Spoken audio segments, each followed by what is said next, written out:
Hello everyone, welcome back. I'm still messing with the silver burst. So off camera I did some wet sanding on the headstock and here just to see if that was going to help. If you can tell, this half over here is still wet sanded. I haven't polished it yet. So I did that just to see if it would work, and indeed it did. That's what I was going to do, I was going to turn it around. So right now I'm on the coarse pad, and as soon as I get done with that, I'm going to go to the fine and then the ultra fine. And we're going to see what it looks like after that. Hopefully it will look a little better, and then I'm going to wet sand the back and polish that out a little bit more. Just because it's all finish check don't mean it has to not look good. So I'm going to go ahead and buzz through this real quick. We did get some more parts for it. I should have everything here now, hopefully. I'm not quite sure until I get it all back out, but let me go ahead and just finish this up real quick.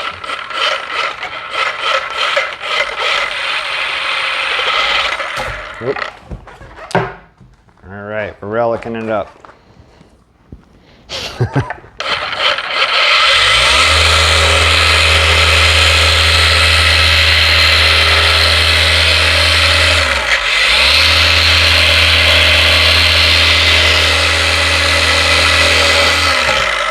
I might as well just forget that.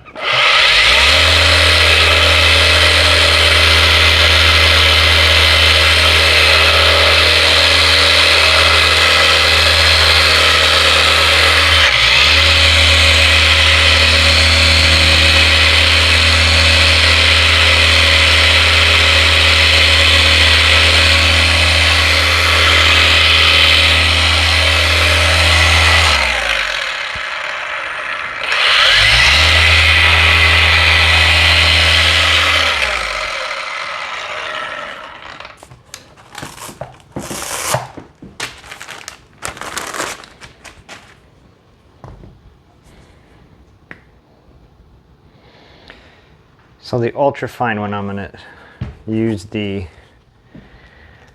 platinum guitar polish on it just to do the final polish. I guess I'll use it this time.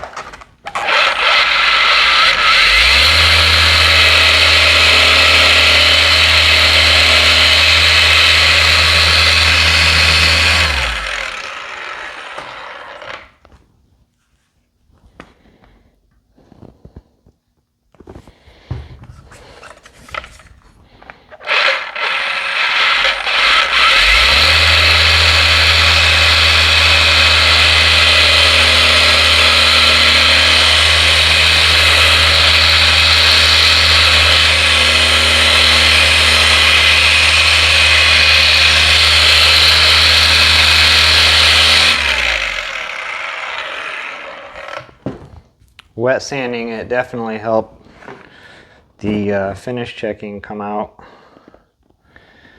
So I'm glad I decided to try that. I didn't have nothing to lose. I mean, worst case scenario, I have Dan re-clear it or whatever.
All right, it's still dusty and stuff, but let me stand back here and see. Oh yeah, now we can see. The black is still extremely hard to catch. Let me see.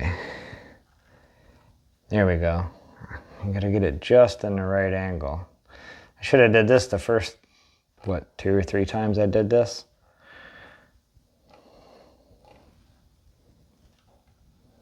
Yeah, so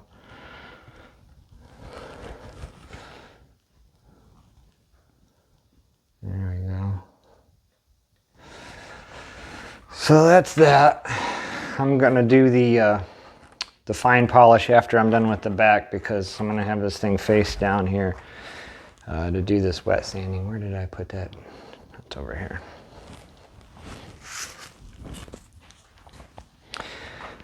There isn't as much finish check on the back, but it's all right. I can do it again later.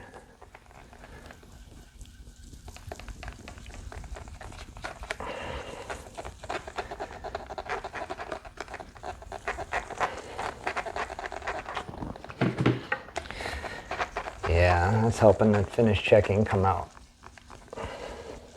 For some reason, you could not see it. No matter how many times I tried to angle it and stuff. It wasn't until I wet sanded it started popping out where you could see it. And I didn't have to do a ton, just enough.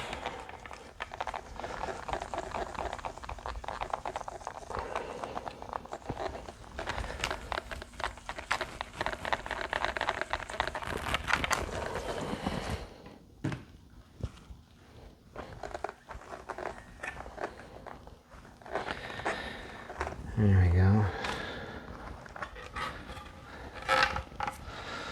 So now you can see the grid pattern I kept telling you about, and nobody could see it because it was in the black. And once you get it polished out, it's real hard to still see it in the black, but there it is around the 3-way switch. Boy, I had it there for a second. Yeah. I don't know, it's extremely hard to see it on this. I mean, there's no point in even showing you the back of the headstock again, because you just will not see it on camera. It's crazy. On the silver part, you can see it real good. As soon as you try to show it in the black, it's a no-go.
That's the coarse pad, so let's see how that looks now. Can you see? There we go. You can see the finish check now. Very strange though. It takes a little bit of wet sanding in order to see it.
Step 2 looks a little better. I'm not gonna get everything out of it, but yeah, look at that. It's getting there. So the back of the neck and the headstock wasn't as bad as the rest of it, so I'm going to skip that step and go with the ultra fine throughout the rest of it. But I'm going to start on the back, so when I flip it over, I don't have to worry about scratching the front up anymore. And these are all the Roops pads. The Roops DA is really badass, but they're like $700-800 for just the machine. They're pretty crazy priced. All right.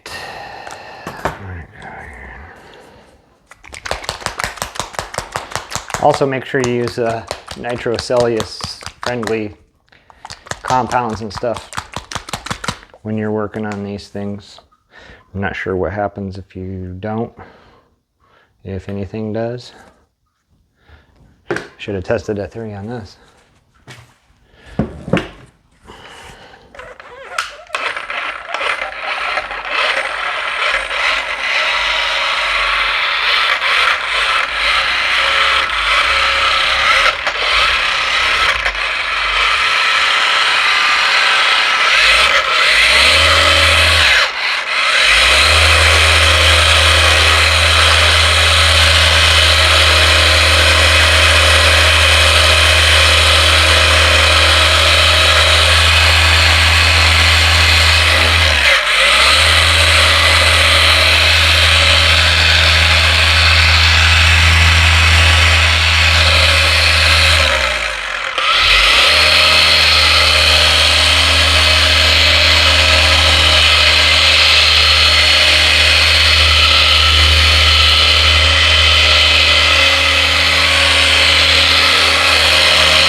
This would be a whole lot easier to do with a buffing wheel. Someday I'll have to get one of those if I continue to do dumb stuff like this. But for now, we're just gonna do this the hill jack way.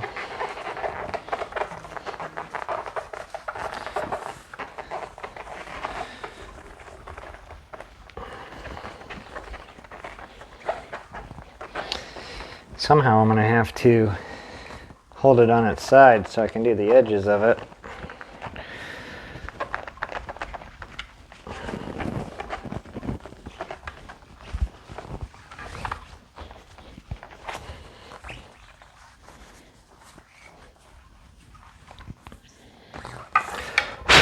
Alright, so there it is after the third polish. Could use another hand wax. I mean, it's not perfect, but it looks a lot better than it did even before I'd sold it. I had all that button rash on the back of it. If I wouldn't have finish checked it, it would look like a mirror. I mean, nice and smooth. You can see the finish checking. Like, I mean, look at how polished that thing is now. It wasn't that nice when I'd sold it. I probably should have polished it before I sold it and I might have got more money for it, but there you go. You can see the finish checking in the headstock a little bit there. I didn't wet sand that or the neck because I didn't want to take off too much off the edges or anything, or make the serial number or made in USA screw up or whatever. My luck is I would have done something to it, so I just left the back of the neck and headstock alone. All right, let's go ahead and do the headstock, and then we'll work our way to the front of the body. Oh, that's not the one I want. I want this one now. So this one has like absolutely no compound effect at all. There's like nothing in it, no grit. The other stuff is probably like number 7 grit, 5 to 7, somewhere in there.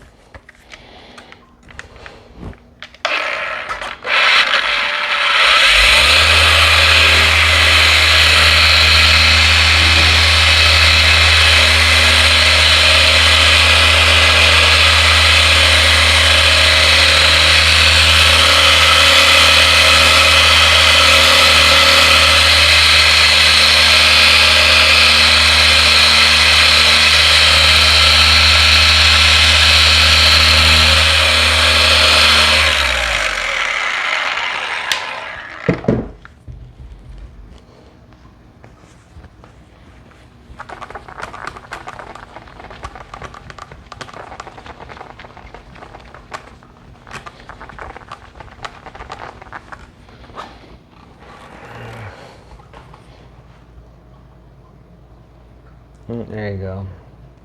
Kind of see it. It's really got to be just in the right light. But it's definitely scarred up. I may take it back down, have them wet sand it, and shoot it with the vintage clear. I don't know. I got a little time to decide. I keep grabbing the wrong one. Got to go back down there to pick up something that was custom made, so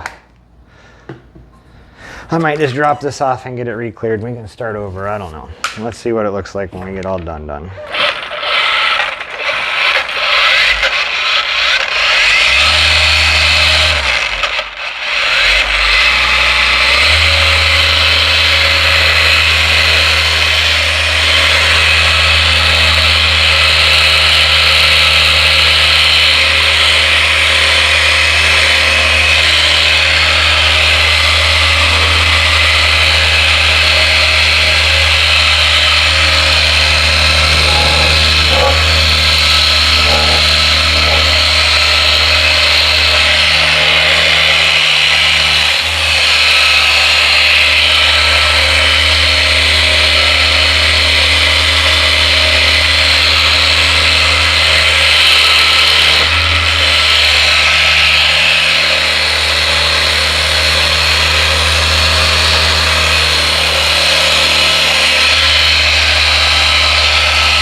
I was just thinking as I was rubbing this, I probably should have started experimenting with like a studio that's just in cherry or something over a $1,500 guitar. Actually more than that, I sold this for $1,600 and some change. Twice actually. First time, guy changed his mind and I refunded him, and then the second one I actually mailed it out, and I think he just changed his mind too. Again, still dusty, not perfect, but there we go. You hold it in the right angle, you can see the finish checking in it. I don't know, is it cool or not? I can get rid of it. All I gotta do is take it down and have them sand it and shoot it with the vintage lacquer. And let's hang this back up. So we are waiting for some more parts for it, and I know some did come today, so let's see what we got here. The other pickup. Oh, cool, it's got the spring, so that's good. 8.03K 490R. This one is definitely going to have to probably be the bridge. It's because of how short that lead is. That's what you get when you buy stuff used.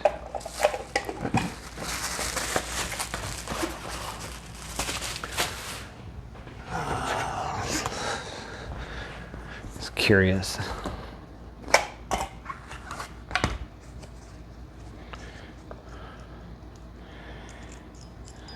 Yeah.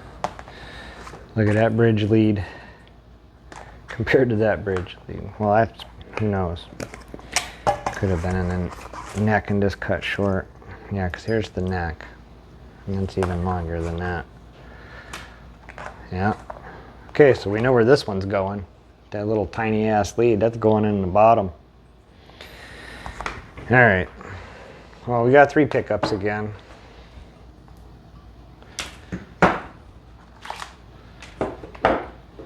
So that was definitely step 1. Where'd this go? Let's get 3 pickups. We have a switch now finally. 6-way switch. We have our jack. We got our pots. What's in here?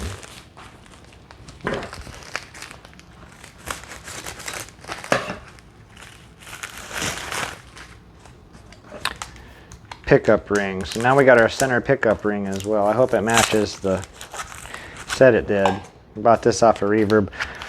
I will do a little kind of tutorial of all the people that I bought parts off of.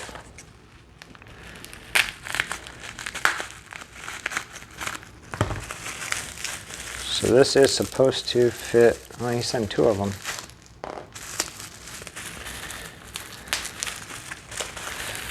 Pretty sure I only bought 1, but maybe he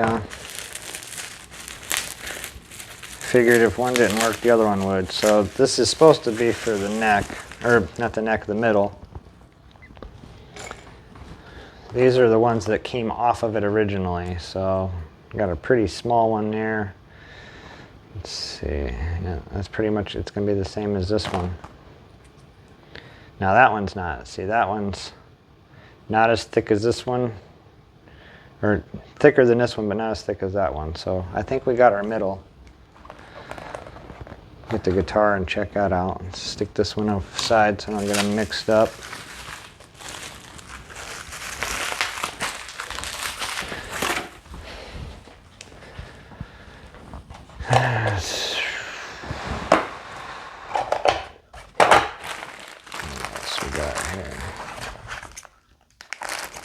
I think I know what this is. Yep. So I bought these just because they were a good deal. And everybody likes these, so figure it couldn't go wrong.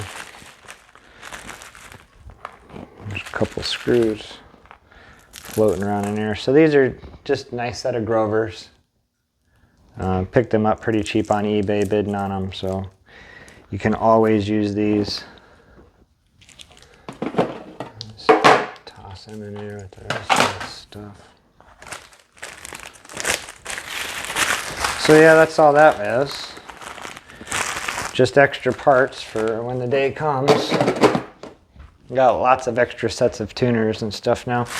I used to have tons of pickups, but I sold most of them off like a dummy. Should have hung on to them. Let's see if this center pickup ring actually fits it. So this would be the bridge. And this would be the center. Oof. And that's the neck.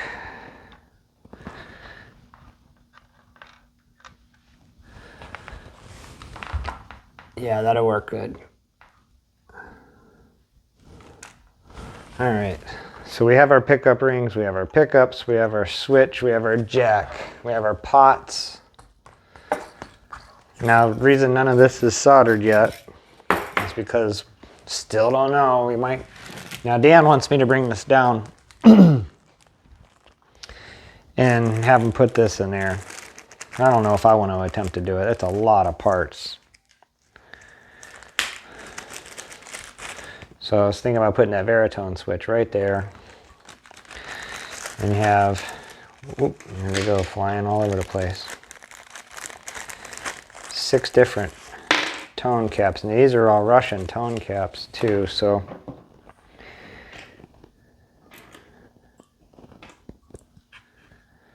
1, 2, 3, 4, 5, where's the other one?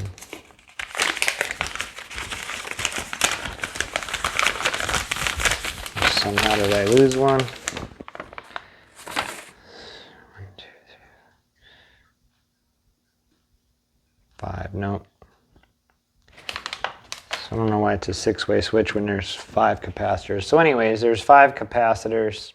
It looks like they're using these as some treble bleeds or something.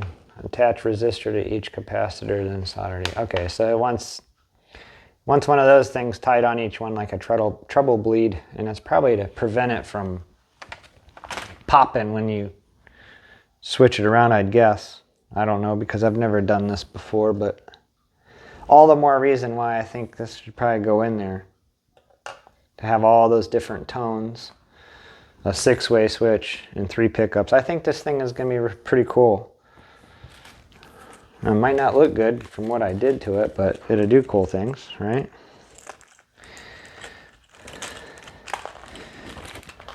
My finish checking didn't come out the way I wanted it to.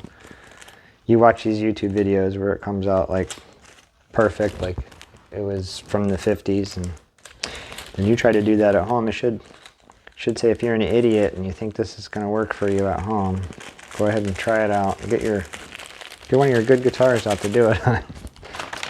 So, all right, I think we're going to put a Veritone switch in it. And that sucked because I just bought all those different caps too. I was going to try to decide whether I was going to go with blue drops, navy drops, brown drops, the vintage discs. And we can still use those. I can change out the capacitors and use 5 different or a couple different ones over there. Change it up, I don't know though. On the fence. Definitely want the Veritone in there now. I just made that decision. So no caps on the pots. And we're gonna have to decide which pot goes, and again, Dan knows how to do all that. So I might get most of it put in here and then take it down to him and have him solder it up.